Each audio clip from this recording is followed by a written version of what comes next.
तो बच्चों कैसे हैं सभी। आप सभी स्वस्थ होंगे, मस्त होंगे और खुश होंगे। बच्चों आजकल के टाइम में एक चर्चा चला हुआ है कि भाई सारे न्यूज़ चैनलों पर जितने भी देखो उसमें एक ही चीज़ की बात हो रही है, क्या एक्सप्लोसिव की। जो दिल्ली में बम ब्लास्ट हुआ है उसके पीछे क्या रीज़न है, कारण क्या है, सारी चीज़ों को हम डिस्कस करेंगे और डिटेल में समझेंगे। इसमें सवाल उठता है, एक कंपाउंड, एक छोटा सा मॉलिक्यूलर स्ट्रक्चर जो है आपका, क्या नाम है इसका, अमोनियम नाइट्रेट का।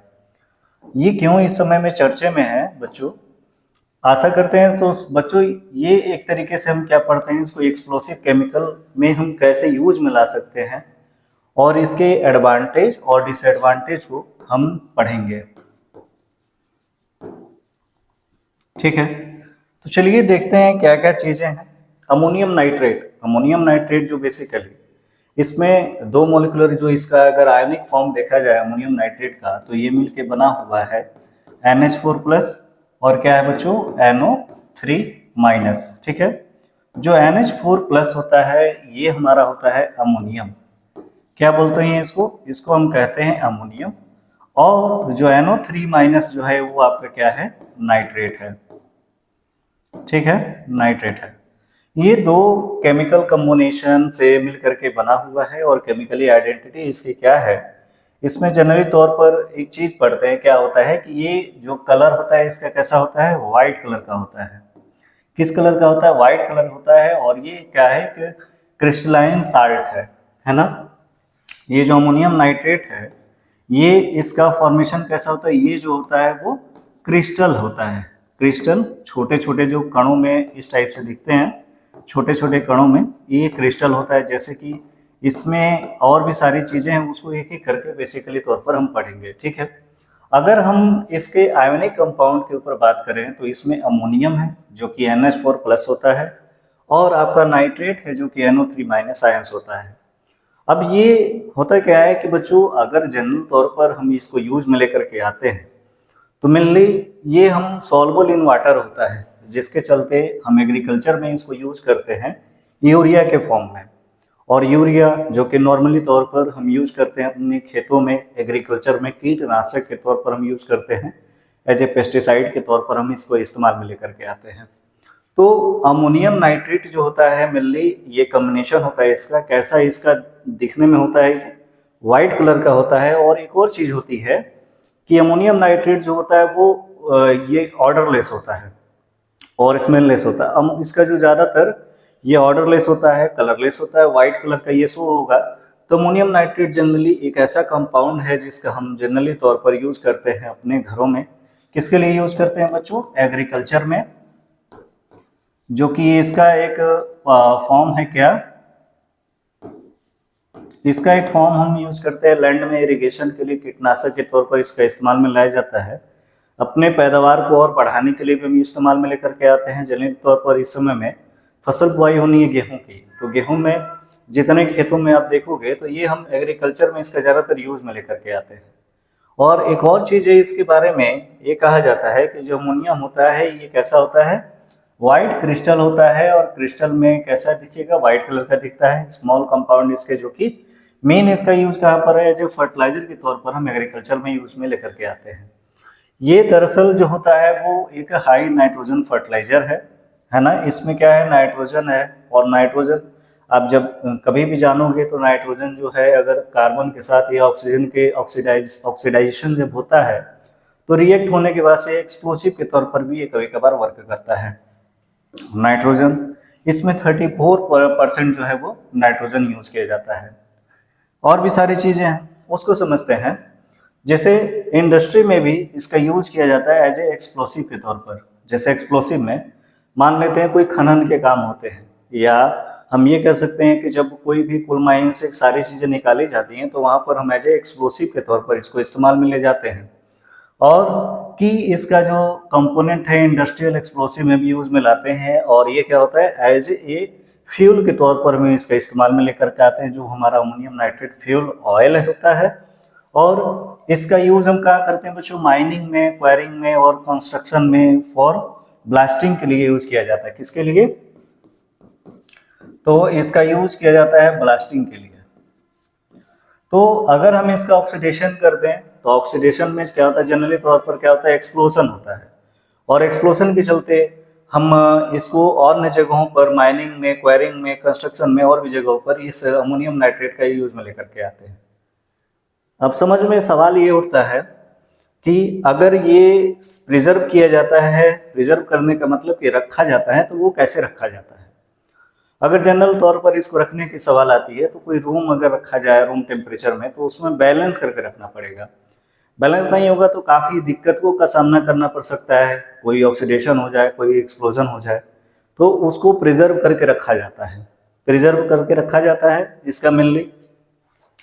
एक और चीज़ है, ये क्या होता है बच्चों, अमोनियम नाइट्रेट जो होता है अपने आप में फ्लेमेबल तो नहीं होता है, लेकिन जब हमें ये डेंजर कब होता है, जब इसमें स्ट्रॉन्ग ऑक्सीडाइजिंग एजेंट भी होते हैं कुछ। जब ये ऑक्सीडाइज होता है तो ऑक्सीडाइज होने के बाद से ये काफ़ी डेंजरस हो जाता है। और ऑक्सीडाइजर क्या होता है, ऑक्सीडाइजर एक सब्सटेंस होता है जो कि अपने आप में क्या होता है, फ्लेमेबल होता है, ज्वलनशील होता है।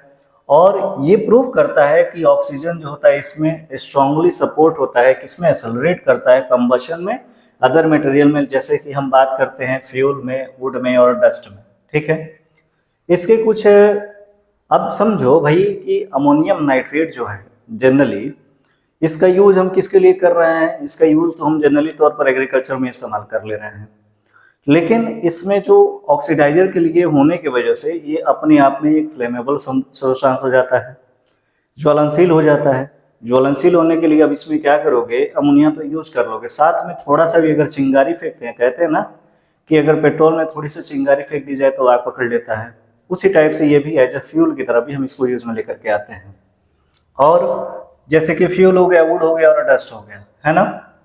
इसके कुछ ऐसे हैजर्ड, आपके कुछ ऐसे रिस्की फैक्टर्स भी हैं। जैसे ये क्या होता है, कंटेमिनेशन। कंटेमिनेशन में क्या होता है कि जब से पहली बात करें इसमें कि फ्यूल हो गया, ऑर्गेनिक मैटर और मेटल पाउडर वगैरह, ऐसे क्लोराइड के तौर पर हम इसमें कंटेमिनेट करते हैं, इसको प्रिजर्व करके रखते हैं। और स्टोरेज जो होता है इसका काफ़ी लार्ज होता है, डेंस इसका क्या होता है, स्टॉकीपाइल्स होता है, जिसमें स्वाइल्स और वेयर हाउस में इसको रखा जाता है। हीट होता है बच्चों, हीट में जनरली तौर पर हम ये कह सकते हैं, हीट में क्या होता है, ये कहता है कि एक्सटर्नल फायर के तौर पर भी, हाई टेम्परेचर पर भी। और क्या होता है, मोल्टेन होता है आपका NH4NO3, स्पेशली ये काफ़ी सेंसिटिव होता है, जिसके लिए हम इसको प्रिजर्व करके रखते हैं। और प्रिजर्व रखने के बाद से ये क्या होता है, हम इसको स्टोरेज में काफ़ी लार्ज अमाउंट में भी रखते हैं अगर, तो उसको प्रिजर्व करके रखें ताकि इसमें क्या हो जाए, इनफ्लेमेबल या बाकी चीज़ें ना हो पाए। तो सोचो एक बात कि भाई अगर एक केमिस्ट होगा, एक डॉक्टर होगा, तो कितना उसके पास नॉलेज होगा कि इन सारी चीज़ों का यूज करके वो क्या किया, एक्सप्लोसिव बनाया। लमसम आप जान पा रहे हो कि 1600, जैसा कि न्यूज़ रिपोर्ट का कहना है, 1600 kg के आसपास RDX मिला है। और RDX अपने आप में क्या होता है, एक ऐसा सब्सटेंस हो जाता है, काफ़ी एक्सप्लोसिव होता है। अभी जो पुलवामा वाला अटैक हुआ था, पुलवामा वाले अटैक में टोटल मिले थे 80 kg RDX मिले थे। तो एक चिंगारी के तौर पर, एक्सप्लोजन के तौर पर इसका क्या किया गया था, उसमें इस्तेमाल में लेकर के आया गया था। जो अभी दिल्ली में बम ब्लास्ट हुआ है, जिसमें 20 से अधिक लोग क्या हुए हैं, घायल हुए हैं, और 13+ लोग जो हैं वो उसमें मरे हैं। ठीक है, शॉक ये है कि ये क्या होता है, स्ट्रॉन्ग मैकेनिकल शॉक होता है, डेटोनेशन स्टिमुलेट होता है। ठीक है, काफ़ी चीज़ें हैं इसमें, और भी चीज़ों पर डिस्कस करते हैं, समझते हैं एक एक करके।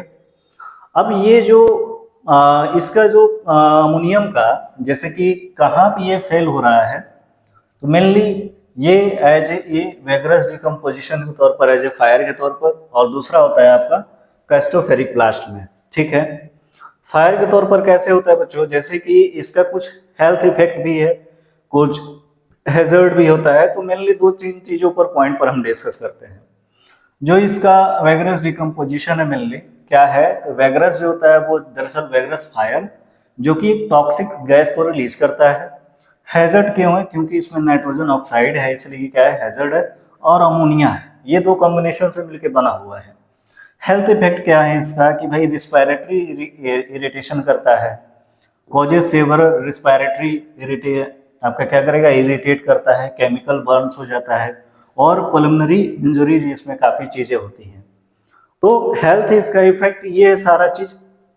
अब इसका डेटोनेशन के तौर पर, जिसको डेटोनेशन को हम मदरवर्ड में क्या करते हैं, कास्टोफेरिक ब्लास्ट बोलते हैं। तो कास्टोफेरिक ब्लास्ट में एक सुपरसोनिक हाई एनर्जी एक्सप्लोजन हो सकता है। कंडीशन क्या क्या है, जिसमें कि अगर हम रनवे हो गया या डिकम्पोजिशन करते हैं हैपेंस, अगर लार्ज कन्फर्म मास में अगर किया जाए तो काफ़ी ये ह्यूज अमाउंट में क्या कर सकता है, एक्सप्लोजन को कर सकता है। हेल्थ इफेक्ट क्या क्या है इसका, ट्रॉमेटिक इंजरी होती है, मास फैटलिटीज होती है फ्रॉम द ब्लास्ट वेव से, जिसमें इसका जो इफेक्ट है ब्लास्ट वेव का काफ़ी इफेक्टिव था। ये जो एक्सप्लोजन हुआ काफ़ी इफेक्टिव था। ये क्या है बच्चों, अमोनिया है, अमोनिया नाइट्रेट है, ठीक है। मेनली तौर पर अगर इस टाइप का देखा जाए तो पुराने डाटा में अगर जाते हैं, पुराने डाटा में जैसे कि जाते हैं बेरूत में, लेबनान में, 2020 की बात है ये। 2020 में क्या हुआ था, 2700 टन जो है डेटोनेट हुआ था फायर इन पोर्ट और वेयर हाउस में। इसका मैसिव डिस्ट्रक्शन हुआ था, जो कि हंड्रेड्स ऑफ डेथ हुए थे और थाउजेंड्स ऑफ इंजरीज हुई थी। कहाँ पे, बेरूत और लेबनान में, 2020 की बात है ये, वहाँ पर इस टाइप के। तो ये रियल वर्ल्ड कुछ ऐसे डिजास्टर्स हैं जो कि इसके चलते हुई हैं। तंजानिया में, एक चाइना में 2015 में हुई, जो कि एक्सप्लोजन हुआ था, जिसमें अमोनियम नाइट्रेट जो है और भी सारे केमिकल के कॉम्बिनेशन से ये एक्सप्लोजन के तौर पर यूज किया गया था चाइना में 2015 में। कॉजेज क्या था कि इम्प्रॉपर स्टोरेज, प्रॉक्सिमिटी, और क्या है, कम्बस्टिबल है ये, है ना। टेक्सास सिटी में यूएसए में 1947 में यूज किया जाता था। जर्मनी में 1921 में इस टाइप से ऐसे कुछ हमले हुए हैं जो कि अन्य जगहों पे हुए हैं। 2020 में स्टार्ट करते हैं डाटा 1947 से, यूएसए में ब्लास्ट हुआ था। जर्मनी में सबसे पहले हुआ था जो कि 1921 में, फिर आते हैं यूएसए में, फिर आते हैं चाइना में, उसके बाद से लेबनान बेरूत जो हो गया वहाँ पे 2020 में। तो ये करेंट डाटा है जो कि इसका यूज किया गया है एक्सप्लोजन के तौर पर। तो आप समझो कि भाई जो ये NH4NO3 है, एजुकेशन पर्पज से तो हम पढ़ते हैं, लेकिन इसका केमिकल कंबशन इसलिए कहा जाता है भाई कि पढ़ो उतना ही जितना जरूरी हो, है ना। और इस पे अगर आगे कोई बुद्धिजीवी है, रिसर्चर है, वो भी सारी चीजें हैं, वो एज ए एक्सप्लोजन के तौर पर इसको बना रहा है। तो ये क्या होता है आगे चल के, कितना मास ये करने का प्लान था आप देख सकते हैं। अब बताओ बच्चों कि ये जो है 1600 kg RDX मिला था, अब यहाँ पे कितना है, 2700 टन डेटोनेट मिला है। कितना, ये वेयर हाउस में ही मिला है ना। आगे पढ़ते हैं, और भी सारी चीजें हैं। रेगुलरिटीज मतलब इसके कुछ सेफ्टी और रूल्स भी हैं। क्या क्या है, जैसे कि OSHA, ये एक इंडस्ट्री है जो बेस्ट प्रैक्टिस करती है और क्लियर करने का काम करती है। कैसे करती है, तो बच्चों सेपरेशन के तौर पर हम देखते हैं, फिर इंडस्ट्रियल इन्वेंट्री कंट्रोल देखेंगे, फिर इसका लोकेशन, फिर स्टोरेज कॉम्बिनेशन, और फिर हाउस कीपिंग में, ओवरसाइट्स में। मेनली क्या क्या है सेपरेशन के तौर पर देखा जाए तो अवॉइड स्टोरिंग NH4NO3। सबसे पहली बात क्या है कि हमको अवॉइड करना चाहिए कि इसको NH4NO3 को रखने के लिए अवॉइड करना चाहिए। क्या होता है, एक तरीके से कंबशन मटेरियल है, और क्या है, फ्यूल्स और इनकम्पेटेबल केमिकल भी है। इन्वेंट्री कंट्रोल में देखा जाए, जैसे कि लिमिट स्टॉक पाइल साइज होता है, अवॉइड करना चाहिए। लॉन्ग टर्म स्टोरेज, ज़्यादा दिन तक इसको रखना नहीं चाहिए। लोकेशन का है तो relocated large stock piles, stock piles में, जैसे कि away from dense urban zone, जो भी क्षेत्र होते हैं, जैसे कि अर्बन एरियाज हो गए, रूरल एरियाज हो गए, तो हमको उसको ऐसे जगह पे रखना चाहिए जहाँ से कंबस्टिबल अगर एक्सप्लोजन भी हो तो ज़्यादातर दिक्कत ना हो लोगों को। तो मेन पॉपुलेटेड एरिया से इसको दूर रखना चाहिए। स्टोरेज कंडीशन क्या क्या है, पर पहली बात कि ये पर्पस हो गया, बिल्ड हो गया वेंटिलेटेड के लिए, ड्राई और सील्ड और स्टोरेज में इसको रखना चाहिए। समझ में आ रही है बात आपको, कहाँ कहाँ इसका रखना चाहिए। जैसे कि ये सिलोस और वेयर हाउस में इसको स्टोर करके ऐसे कंडीशन में रखना चाहिए जिससे ज़्यादा दिक्कत ना हो। थोड़ा सा भी चिंगारी डाल दोगे तो क्या होगा, एक्सप्लोजन हो जाएगा। हाउस कीपिंग में जैसे कि प्रिवेंट करना चाहिए, इसको ज़्यादातर घरों में रखना ही नहीं चाहिए, यूज नहीं करना चाहिए इसका। ओवरसाइट में जैसे कि इम्प्लीमेंटेड स्ट्रिक्ट और काफ़ी इन्वेंट्री लाइसेंस होना चाहिए भाई रखने के लिए। पहली बार इन्वेंट्री कंट्रोल होना चाहिए, इमरजेंसी रिस्पांस भी जरूरी है, प्लानिंग की ज़रूरत है भाई कि अगर रखना है हमको तो उनको ऐसे जगह पे रखो जहाँ से ज़्यादा इफेक्ट ना पड़े। किसको, मानव जाति को। और मानव जाति अपने आप में एक ऐसी जाति है जो कि नॉलेज तो बहुत है इसके पास, पढ़ना लिखना भी सब कुछ जानती है, लेकिन पढ़ाई करने के बावजूद भी अगर आप इस तरीके का काम कर रहे हो तो समझ लो कि आपकी थिंकिंग लेवल क्या है, आप किस पायदान में हो, पढ़ाई करो, ऐसे नॉलेज के विषय से पढ़ाई करनी चाहिए। हालांकि और भी सारी चीज़ें हैं, जैसे अमोनियम नाइट्रेट जो होता है ये इकोनॉमिकली इम्पोर्टेंट इसलिए है क्योंकि केमिकल का जो होता है मैनेजेबल हैजर्ड है ये, है ना, इसका और भी सारी चीज़ें हैं। तो बेसिक तौर पर जो अमोनियम नाइट्रेट होता है इकोनॉमिकली इम्पोर्टेंट होता है, और भी सारी चीज़ें हैं इसमें नहीं, लास्ट ही है ये पॉइंट, है ना। एक और पॉइंट होगा, ये सेपरेशन हो गया, हाँ ठीक है। तो टेक्निकली फिक्सेस और सेफ्टी जो होता है वो ज़रूरी है। सबसे पहली बात, किन तरीके से हम इसको कंट्रोल कर सकते हैं, सेपरेशन, इन्वेंट्री कंट्रोल और कंटेमिनेशन प्रिवेंशन से कंट्रोल कर सकते हैं। इसके कुछ ऐसे टिप्स होते हैं, जैसे कि ये कहाँ फेल्यूर हुआ, तो बैरूत ट्रेजेडी में अदर और भी जारी इस टाइप के ना हो, उसके लिए क्या है कि बैरूत में जो हुआ था वो टेक्निकल फेल्यूर था, जिसमें ये याद दिलाता है हमें कि भाई ह्यूमन सिस्टम्स वहाँ पे क्या हुए, फेल हुए। कहा जाता है कि रेड फोर्ट के पास में एक बंदे ने ट्वीट किया कि काफ़ी वहाँ पर चौकसी बना गई है। तो सबसे पहली बात ये कि कहीं आप अगर घूमने जा रहे हो, कोई भी चीज़ है, अगर वहाँ से रिलेटेड न्यूज़ भी आ रही है, थोड़ी बहुत भी बात आ रही है, तो अवॉइड करना चाहिए। पहली बात, अगर घूमना ही है तो आपके आसपास भी बहुत अच्छी अच्छी जगहें होती हैं जो नज़दीक होती है, नेचर से रिलेटेड जगहों पे जाओ, जो कि नेचुरल जो होती हैं, नेचर प्रकृति को देखो, प्रकृति से सीखो, और प्रकृति से सीखने के बाद से आप चीज़ों को आगे बढ़ाओ, क्योंकि ये पूरी की पूरे इन्वायरमेंट जो भी डिपेंड है हमारी नेचर से डिपेंड है। लेकिन हम उसको क्या कर रहे हैं, डे बाई डे डिक्लाइनेशन करते जा रहे हैं अन्य तरीकों से। तो आपको क्या करना, आप ही को ये सारी चीज़ें झेलनी है आने वाली फ्यूचर्स में। सारी चीज़ें बचाओगे नहीं तो भाई उसको बर्बाद भी नहीं करना चाहिए। तो कोई भी इंसान है, सबसे बड़ी बात है कि क्या है, ह्यूमन एक ऐसी प्रजाति है जो कि इसमें काफ़ी चीज़ें हैं, जैसे रिलीजन के बेसिस पे देखा जाए, अन्य जगहों पर भी देखा जाए, तो ह्यूमन ऐसी प्रजाति है जो कि रिलीजियस व्यू रखती है, पॉइंट ऑफ व्यू रखती है। एक जितने भी धर्मों की बात कर लीजिए, सबका अपना अपना मत होता है, अपना अपना धर्म ज्ञान होता है, लेकिन हमको सबसे पहली बात क्या करनी चाहिए, इंसानियत जरूरी होनी चाहिए। धर्म में कोई भी हो, उससे मानवता का कुछ होना नहीं है। मानवता अगर है आपके अंदर तो आप सारी चीज़ों को, धर्मों को बहुत अच्छे से निभा सकते हैं, चला सकते हैं। अगर सही मायने में देखा जाए तो इन सब चीज़ों का पढ़ने का क्या अगर मतलब रह जाए कि अगर आप पढ़ाई कर लो, पढ़ाई करने के बाद से उसको व्यर्थ जाने दो। अरे भाई, उसको ये जो है एक्सपेरिमेंट किया होगा, कोई ऐसा साइंटिस्ट रहा होगा, डॉक्टर रहा होगा, जिसका नाम भी अभी आ रहा है न्यूज़ चैनलों पे, पढ़ लिख करके क्या हो रहा है भाई, गंवार बनते जा रही है दुनिया। ठीक है, पढ़ाई जरूरी है। तो सवाल ये उठता है ना, कि अब क्या होना चाहिए। अब ये होना चाहिए कि गवर्नमेंट को सेफ्टी टूल्स पर ध्यान देना चाहिए। हमें ह्यूज मात्रा में एग्रीकल्चर में ज़रूरी है, ज़्यादा से ज़्यादा अगर हम यूरिया का यूज करना है तो यूरिया की जगह पर आप लेकर के आओ नेचुरल खाद जो होता है उसको, नेचुरल पेस्टिसाइड जो होता है उसको लेकर के आओ, जो कि जिसमें कोई भी दिक्कत नहीं होनी है ना, जो कि किससे होता है, गाय डंक से मिला करके, और गाय के गोबर भी, और भी सारे, जो पहले के समय में इतनी बड़ी घटनाएं नहीं होती थी। आप मानो जो कि मास डिस्ट्रक्शन हो रहा है, होता था, लेकिन अन्य जगहों पर होता था। इंडिया में जो गांव एक है, घर है, गांव में रहने वाले जो लोग हैं, वहां पर ये चीज पॉसिबल है क्या, नहीं पॉसिबल है। तो वहां पर क्या है भाई, अभी भी आजकल के टाइम में क्या है, ह्यूमैनिटी है। और ह्यूमैनिटी जो होता है एक ऐसी वर्ड है जो कि अपने आप में सबके लिए जरूरी है। इंसानियत जरूरी है। रिलीजन व्यू तो अलग चीज हो गया, है ना। रिलीजियस व्यू जो होता है वो अलग प्रोस्पेक्टस रखता है, लेकिन हर मानव के अंदर है, हर इंसान के अंदर एक चीज होना चाहिए कि आपको क्या रखना चाहिए, ह्यूमैनिटी, इंसानियत सबसे बड़ी बात है। कोई दिन दुखी आ रहा है, उसकी सेवा करो भाई, सेवा करो कि सारे मानव अगर एक जैसे हो जाए तो बहुत ही अच्छा होगा। समझो यहीं पे आप त्रेता युग, द्वापर युग, सारी युग देख लोगे। ठीक है, तो बच्चों ये था आपका क्या भाई, अमोनियम नाइट्रेट था।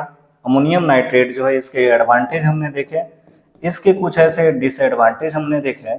तो अब आपको क्या करना चाहिए कि भाई गवर्नमेंट को इसके पीछे अवेयर होना चाहिए कि भाई अगर स्टोरेज भी है, जो ब्लैक मार्केटिंग होती है, यूरिया का अन्य जगहों पर, आप किसको दे रहे हो, किसको क्या कर रहे हो भाई, गवर्नमेंट ने लाइसेंस सबको दिया है। तो कैसे वहां से ज़्यादा यूरिया आ जाएगा भाई? कलेक्ट करते होंगे सारे, कलेक्ट करने के बाद से इतनी सारी चीज़ें जो होती होंगी उतनी होती होंगी, और फिर उसके बाद से ये सारी चीज़ों का यूज में लेकर के आते होंगे, है ना। तो यूरिया जो होता है मेनली, यूरिया एक अपने आप में एक ऐसा टर्म है जो कि, यूरिया जो होता है अपने आप में एक ऐसा टर्म है जो कि क्या करता है, अपने पास में अमोनियम रखता है, नाइट्रेट भी रखता है। इसका जनरली तौर पर हम किसके लिए यूज कर रहे हैं, तो पेस्टिसाइड के तौर पर हम इसको यूज में लेकर के आते हैं। कहाँ पे लेकर के आते हैं, तो एग्रीकल्चर में, एग्रीकल्चर में भी इसमें यूज में लेकर के आते हैं, और भी जगह हैं जैसे कि एक्सप्लोसिव के तौर पर हम इसको यूज कर रहे हैं माइनिंग में। तो भाई इन सब बातों का यही मतलब है कि आपके अंदर क्या होना चाहिए, ह्यूमैनिटी होना चाहिए। तो आपको ये लेक्चर कैसा लगा, आप जरूर इसके विषय में बताओ। So thank for watching this videos, मिलते हैं अपने नेक्स्ट लेक्चर में, और इस न्यूज़ के लिए और ऐसे कंटेंट के लिए आप बने रहो, क्योंकि समय समय पर आपको इस टाइप की चीज़ें जो हैं वो मैं प्रोवाइड करता रहूँगा। So thanks for watching this videos, मिलते हैं अपने अन्य लेक्चरों में।